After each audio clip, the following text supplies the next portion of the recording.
Hello everyone, कैसे हैं आप लोग।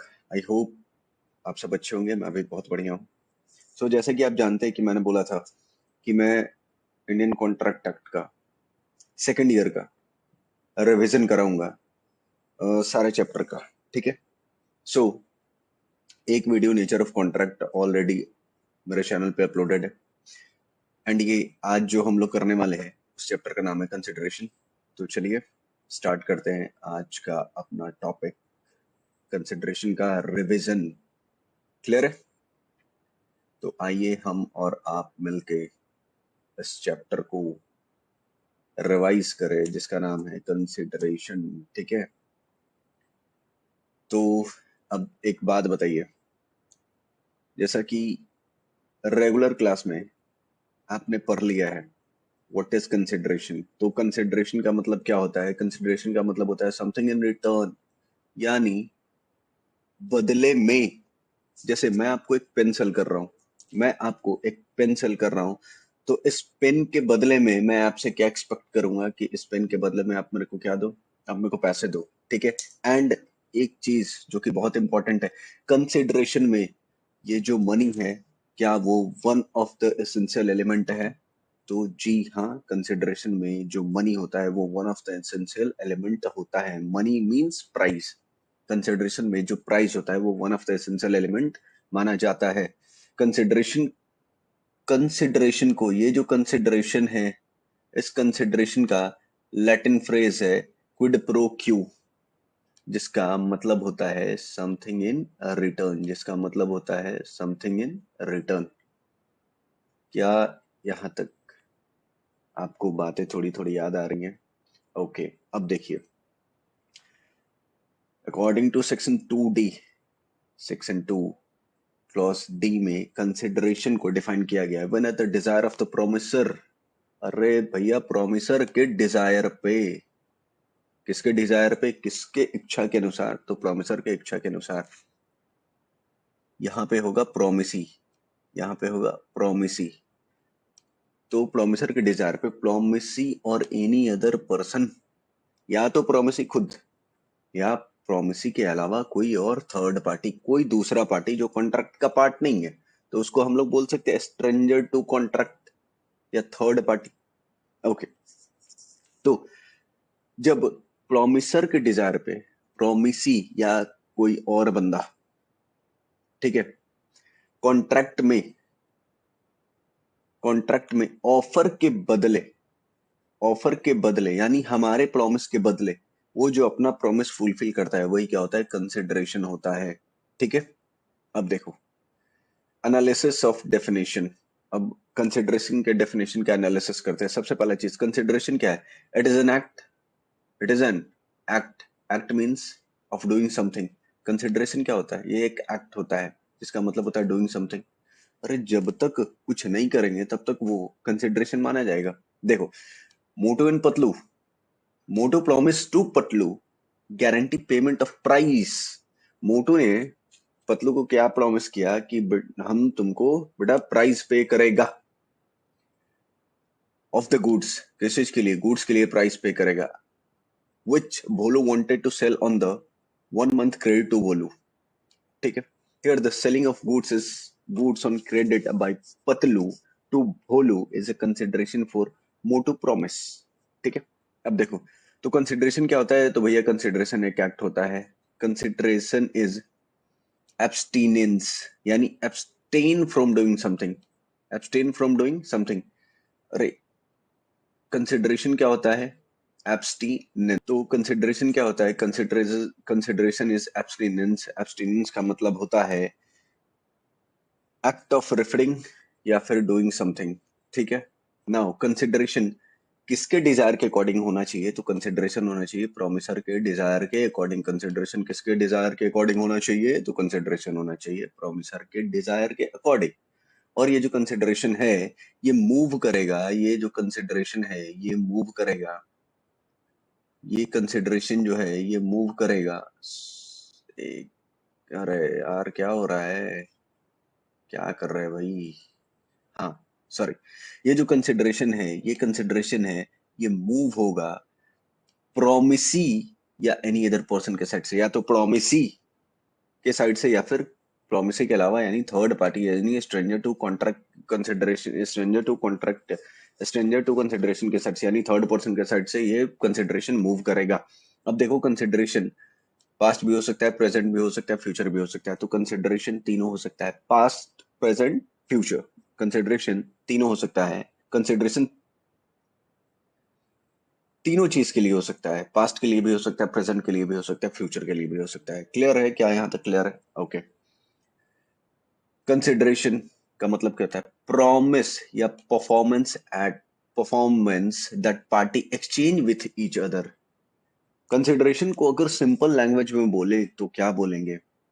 प्रॉमिस, ऐसा प्रॉमिस जो पार्टी एक दूसरे के साथ एक्सचेंज करता है, ऐसा प्रॉमिस जो पार्टी एक दूसरे के साथ एक्सचेंज करता है। जैसे मैं बोल रहा हूँ कि I want to sell this pen, मैं तुमको ये पेन बेचना चाहता हूँ, तो तुम बोल रहे हो ठीक है भैया, आप ये पेन बेचो, इस पेन के बदले में मैं आपको 5 रुपए दूंगा।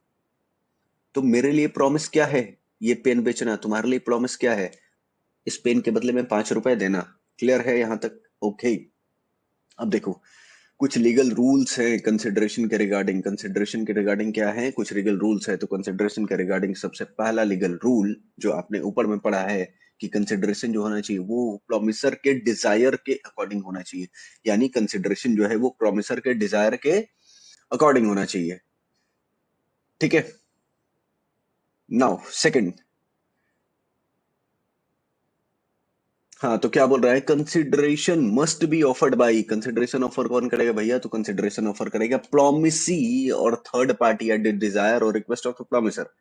प्रोम कंसिडरेशन जो है वो ऑफर कौन करेगा? तो कंसिडरेशन ऑफर करेगा प्रोमिसी करेगा या थर्ड पार्टी करेगा, प्रोमिसर के डिजायर या प्रोमिसर के रिक्वेस्ट के according.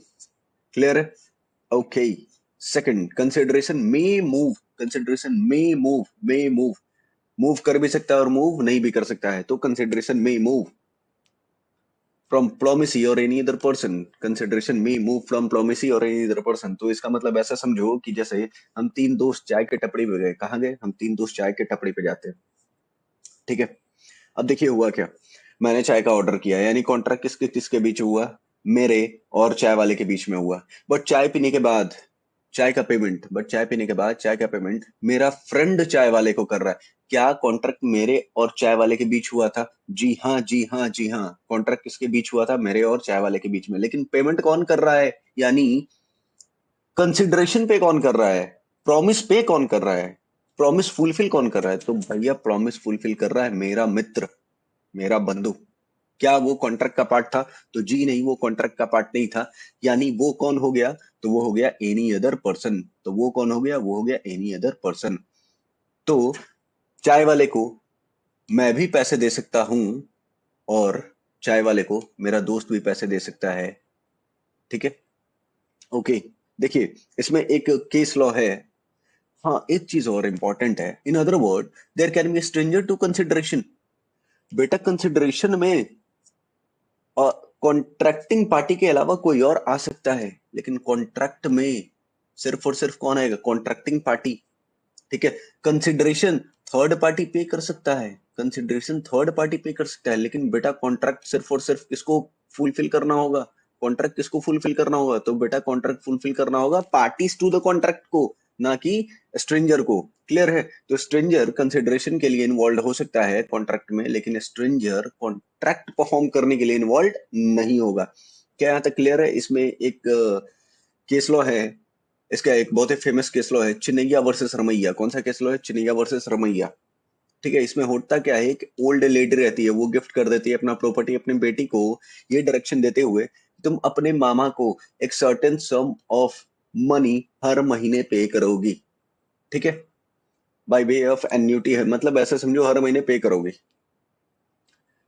On the same date, the daughter executed writing in favor to the brother agree to pay the annuity।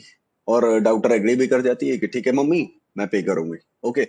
लेकिन बेटी ऐसा नहीं करती, प्रॉपर्टी मिलने के बाद बेटी ऐसा नहीं करती है। ठीक है। और जब बेटी ऐसा नहीं करती तो मामा कर देता है उसके ऊपर केस। तो बेटी क्या बोलती है? Is not a party to a contract. लेकिन बेटा जी, कंसिडरेशन तो वो कंसिडरेशन का पार्ट तो परफॉर्म कर ही सकता है ना, ठीक है। क्या लिखा हुआ, the daughter did not however pay the annuity and the uncle sued to recover it. It was held that it was sufficient consideration for the uncle to recover the money from the doubter. तो माना जाएगा कि ये एक sufficient consideration है जो उसकी बहन ने उसकी बेटी को दिया, और वो अंकल अपनी बहन की बेटी से कंसिडरेशन रिकवर कर सकता है, ठीक है, ठीक है, ठीक है, ठीक है, ठीक है, ठीक है। तो हमारा पॉइंट 2 कवर हो गया। पहला पॉइंट क्या था कि कंसिडरेशन क्या होना चाहिए, प्रोमिसर के डिजायर के अकॉर्डिंग होना चाहिए। दूसरा पॉइंट क्या था, कंसिडरेशन प्रोमिसी कंसिडरेशन मूव करेगा प्रोमिसी के साइड से या किसी और पर्सन के साइड से।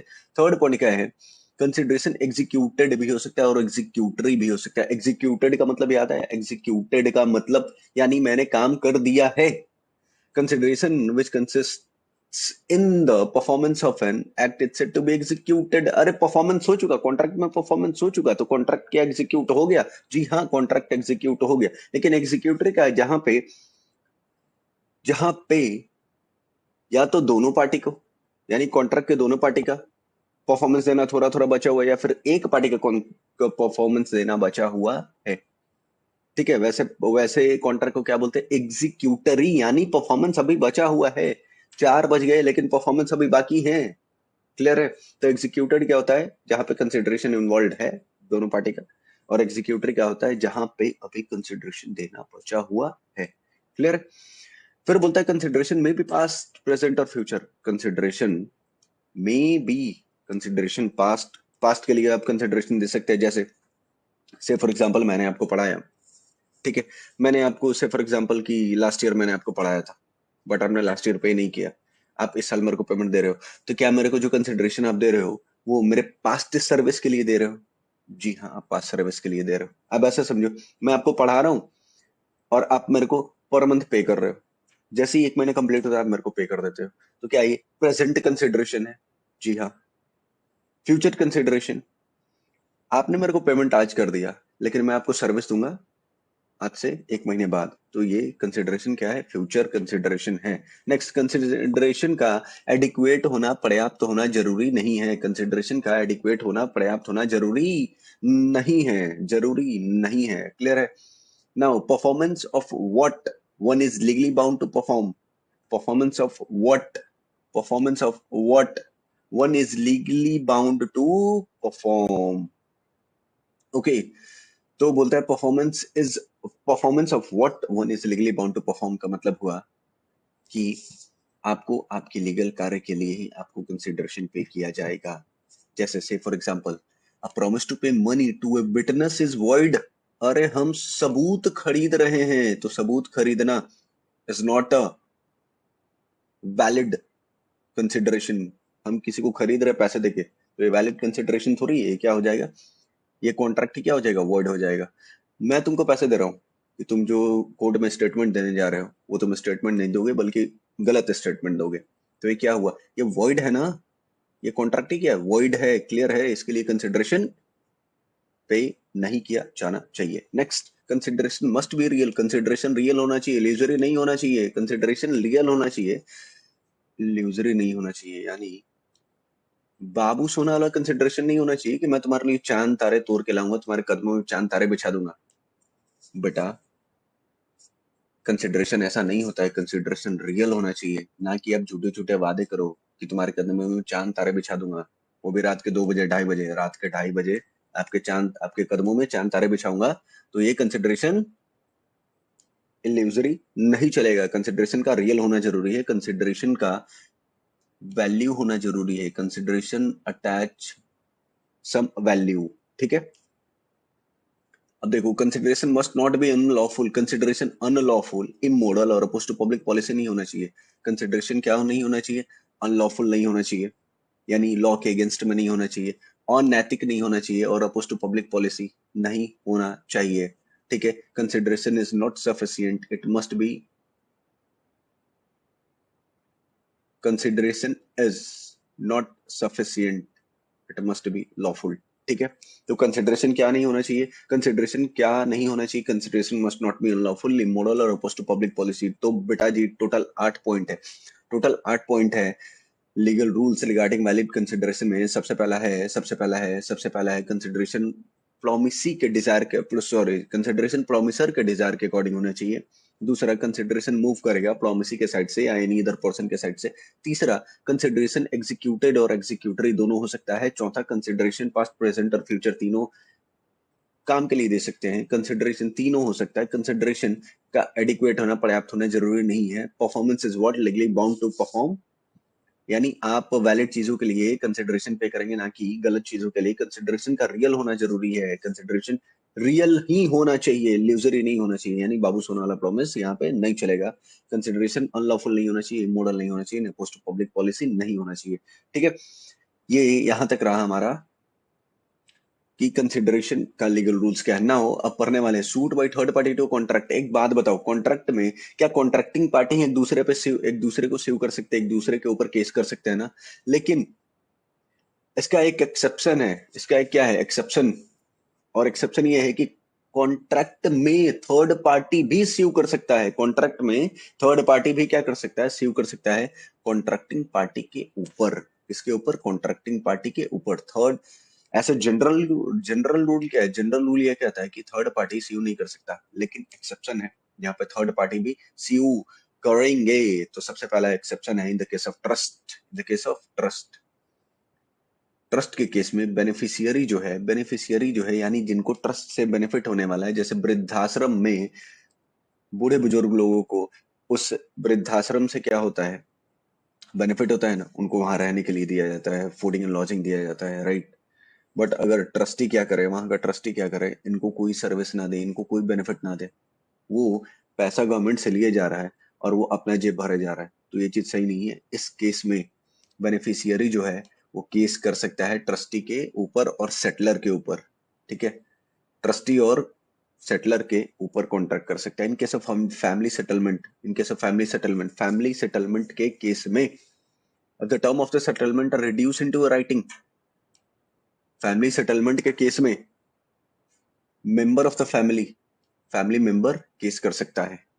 ठीक है, लेकिन ये जो फैमिली सेटलमेंट है वो रिटेन में होना चाहिए। वो फैमिली सेटलमेंट किस में होना चाहिए? रिटेन में होना चाहिए। और जब फैमिली सेटलमेंट हो रहा था, जब बंटवारा हो रहा है, जब सेटलमेंट हो रहा था, वो इंसान सेटलमेंट का पार्ट नहीं था। वो इंसान सेटलमेंट का पार्ट नहीं था, यानी उसके मौजूदगी के बिना ही क्या हो गया? बंटवारा हो गया। ठीक है, next, in the case of marriage contract. अरे मैरिज कॉन्ट्रैक्ट के केस में female member can enforce female member enforce कर सकती है अपने मैरिज के एक्सपेंस को लेके। ठीक है, अपने मैरिज के एक्सपेंस को लेके on the partition of HUF। अगर हिंदू अनडिवाइडेड फैमिली में पार्टीशन हो रहा है तो फीमेल मेंबर जो है वो अपना शादी के खर्च के लिए क्या कर सकती है? तो भैया केस कर सकती है। ठीक है, next, assignment of contract. When the benefit under the contract has been assigned. अगर कॉन्ट्रैक्ट में कोई बेनिफिट असाइंड है, जैसे मैं बोलता हूँ मिस्टर एक्स को कि आप मेरा जमीन परचेज करो, मैं आपको जमीन के साथ साथ बाउंड्री भी बना के दूंगा। और बेटा जी, अगर मैं बाउंड्री बना के नहीं देता हूं तो वो पार्टी जो है वो मेरे पे केस कर सकता है। ठीक है, अब देखिए नेक्स्ट, एक्नॉलेजमेंट और estoppel where the promisor by his conduct acknowledge himself as an agent of the third party। जैसे से फॉर एग्जांपल मैं गया क्लाइंट से मीटिंग करने। मैं कहाँ गया? मैं गया क्लाइंट से मीटिंग करने। ठीक है, एकदम मेरे साथ मेरा दोस्त भी था। मेरे दोस्त ने क्या किया? मेरे मेरे बिना बोले वो पूरा कॉन्ट्रैक्ट का टर्म समझाया जा रहा था। किसको? थर्ड पार्टी को। कॉन्ट्रैक्ट का टर्म किसको समझाया जा रहा था? थर्ड पार्टी को। अब थर्ड पार्टी तो यही बिलीव करेगा ना कि वो मेरा एजेंट है। ठीक है, थर्ड पार्टी क्या बिलीव करेगा? वो मेरा एजेंट है। ठीक है, तो हम अपने एजेंट के काम के लिए लायबल होंगे, और अगर केस करता है तो हम दोनों के ऊपर केस हो सकता है। थर्ड पार्टी अगर केस करेगा तो हम दोनों उसके लिए क्या होंगे? लायबल होंगे। नेक्स्ट, अगला क्या है? Covenant running with the land. Covenant running with the land bound by certain duties। covenant running with the land क्या रहा है? if the person who purchase a land with a notice that एक minute next, आ जाइए यहाँ पे, पहले आ जाइए, थोड़ा करेक्शन कर ले। In the case of assignment of contract, when the benefit under contract is assigned, the assignee can enforce the contract. सुनिए, असाइनमेंट क्या होता है? एक टर्म था, नेचर ऑफ कॉन्ट्रैक्ट में पढ़ना था, असाइनमेंट एंड सक्सेशन। असाइनमेंट में सिर्फ और सिर्फ एसेट जाता है, और सक्सेशन में एसेट लायबिलिटी दोनों ट्रांसफर होती है। अगर कॉन्ट्रैक्ट में कुछ बेनिफिट असाइंड है, कॉन्ट्रैक्ट में कुछ बेनिफिट असाइंड है, तो सामने वाली पार्टी उस बेनिफिट को क्लेम करने के लिए केस कर सकता है कॉन्ट्रैक्टिंग पार्टी पे। ठीक है। Next, covenant running with the land. अगर से फॉर एग्जांपल मैं मेरा ब्रोकर, मैं बोलता हूं अपने ब्रोकर को कि तू मेरा जमीन बिचवा दो। ठीक है। मैं जमीन बिचवाऊंगा, उसे बोला भैया ठीक है आपका जमीन हम बिचवा देंगे। तो मैंने बोला एक काम कर, तू जमीन बिकवा, मैं इस जमीन में ना बाउंड्री मार के भी दूंगा। तो वो तो थर्ड पार्टी के साथ डील करेगा कि जमीन भी मिलेगा तुमको और साथ ही साथ बाउंड्री भी मिलेगा। ऑलरेडी किया करा है, यानी आपको बाउंड्री के लिए पैसे खर्च नहीं करने होंगे। ठीक है। तो अब देखो क्या होता है। If the person who purchase the land with the notice that the owner of the land is bound by certain duty, land का जो ओनर है ना, वो कुछ ड्यूटी के लिए बाउंड है, उसकी कुछ लाइबिलिटी अभी भी बची है, कुछ ड्यूटी अभी भी बचा है जो उस लैंड से जुड़ा हुआ है। The covenant affecting the land may enforced by the successor of the seller। ठीक है। तो वो जो, यानी वो जो मैं लैंड का ओनर, मेरा ड्यूटी क्या है? जमीन में बाउंड्री मारना है। तो जो भी इंसान उस जमीन को परचेज करेगा वो मेरे ऊपर केस कर सकता है बाउंड्री करने के लिए। क्लियर है? Now, contract entered into through an agent. भैया एजेंट के काम के लिए प्रिंसिपल लायबल होता है, एजेंट के काम के लिए प्रिंसिपल लायबल होता है। The principal can enforce a contract. Principal के पास राइट है, प्रिंसिपल के पास अधिकार है कि एजेंट के द्वारा किए हुए कॉन्ट्रैक्ट वो क्या कर सकता है? इन्फोर्स करा सकता है। एजेंट के द्वारा किए हुए काम को वो क्या कर सकता है? तो भैया एजेंट के द्वारा काम किए हुए काम को प्रिंसिपल इन्फोर्स करा सकता है। ठीक है। ओके। तो टोटल कितना केसेस है जिसमें थर्ड पार्टी एक्सेप्शन में टोटल कितना केसेस है? थर्ड पार्टी इसमें केस कर सकता है। ट्रस्टी ट्रस्ट के केस में बेनिफिशियरी कर सकता है, फैमिली सेटलमेंट के केस में मेंबर ऑफ फैमिली कर सकता है, मैरिज कॉन्ट्रैक्ट के केस में एचयूएफ का मेंबर मैरिज एक्सपेंस के लिए केस कर सकता है। असाइनमेंट के साथ, अगर कॉन्ट्रैक्ट के असाइनमेंट के साथ कुछ बेनिफिट जुड़ा है तो असाइनिंग केस कर सकता है। एक्नॉलेजमेंट और स्टॉपल के केस में थर्ड पार्टी के लिए लायबल हो जाएंगे। Covenant running with the land के केस में ओनर कुछ ड्यूटी के लिए बाउंड होगा और उसको पूरा करना पड़ेगा। एंड एजेंट के काम को, एजेंट के द्वारा किए हुए कॉन्ट्रैक्ट को प्रिंसिपल इन्फोर्स कर सकता है। ठीक है।